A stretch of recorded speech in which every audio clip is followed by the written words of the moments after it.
Once arriving to Khiva, the clay walls of the historical center welcome every visitor. Khiva is a relatively small town in the west part of Uzbekistan, with population reaching 90,000. Its name, connected with the slave trade and terror, resembled fear for many years in the past. Now it's a friendly and atmospheric Silk Road old town with many sights to offer. Ichon-Qala, the historic center, is so well preserved that it's sometimes criticized as too lifeless and known as the Museum City. According to legend, Khiva traces its origin to the discovery of a well by Shem, son of Noah. The original well still exists within an 18th century courtyard in the northwest of the old town. In the 8th century, Khiva was a trading port within the Khorasan region, bordered to the north by the Aral Sea. The town gained importance for its slave market, which shaped the fate of the Khivan Khanate for over 3 centuries. Slaves were primarily captured by Turkmen and Kazakh tribes. In the early 18th century, the Khan of Khiva sought Peter the Great's aid against tribes. 4,000 Russian soldiers arrived, but then the Khan lost interest and massacred the army, and surviving soldiers were sent into slavery. Khiva later fell to Persia, then Russia in the late 19th century. Khiva is a place of weddings. The wedding day begins in the morning, as the young couple, accompanied by their friends, relatives, and videographers, race each other in cars covered by flowers, balloons, a plastic doll strapped to the bridal car, and a teddy bear to the grooms. Weddings are in Uzbekistan a big deal, with families sometimes spending up to $50,000. These celebrations typically involve hundreds, if not even thousands of guests. The newly married couple visits several holy sites of Khiva, especially in Ichon-Qala Historical Center, a home to dozens of mausolea, mosques and madrasas, many of which have small museums inside. A walk along the Ichon-Qala walls provide an excellent vantage point for sunset views. The 2.5-kilometer long mud walls, dating from the 18th century, were reconstructed by the Persians after they had destroyed them upon conquering the city.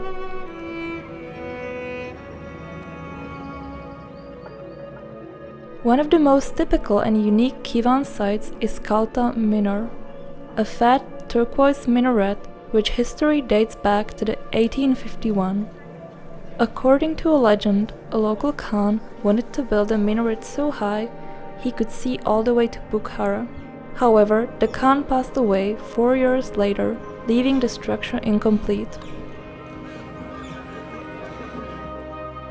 The Isom Hoja Madrasa, one of Khiva's most impressive attractions, allows visitors to ascend its 57-meter tall minaret, the tallest in Uzbekistan, for 100,000 som per entrance, roughly $8. This fee is relatively expensive in comparison with other entrance tickets in the country. After the steep and vertical ascent, panoramic views unfold. From this point, entire Khiva is visible, and even neighboring Turkmenistan. The original mud and straw material used in the town's building contribute to its historical and magical atmosphere. Isom Hoja himself, who lived in the early 20th century, was a significant figure in Khiva, who met a tragic end.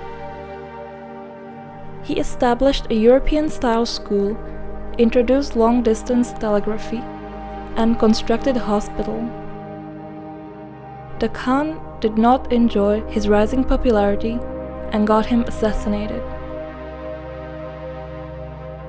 Numerous madrasas, forts and mosques within Ichon-Qala were built from the 12th to 14th century, each structure carrying hundreds of years of history within its walls. These buildings have so many stories to tell.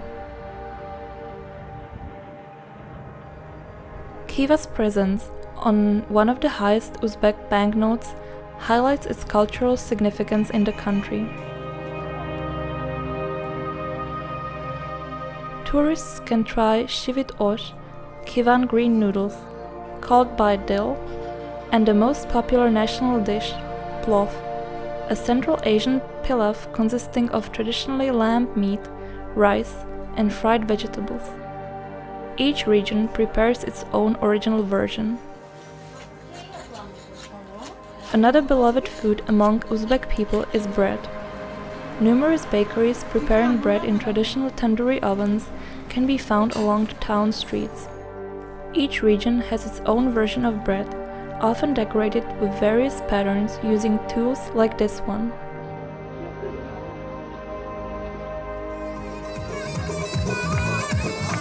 In Ichon-Qala, visitors can enjoy various performances and shows daily. To promote local traditions and culture, partnerships are being established with musical theaters in the region. Puppet theater in particular is very popular. The tradition of puppets in Uzbekistan dates to the 4th century BC, gaining widespread acceptance during the 14th century under the reign of Timur. Back then, puppet shows were beloved traditions, frequently performed in lively squares during fairs and folk festivals. These shows portrayed themes like wealth, poverty, love, friendship, and betrayal. The craft of puppeteers is traditionally passed down from master to apprentice, generation by generation.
Uzbekistan government is trying to impress visitors and often demotivates to leave the clean and appealing tourist sites in the historical centers. However, going beyond Ichon-Qala and exploring other parts of Khiva is important to see the local way of life.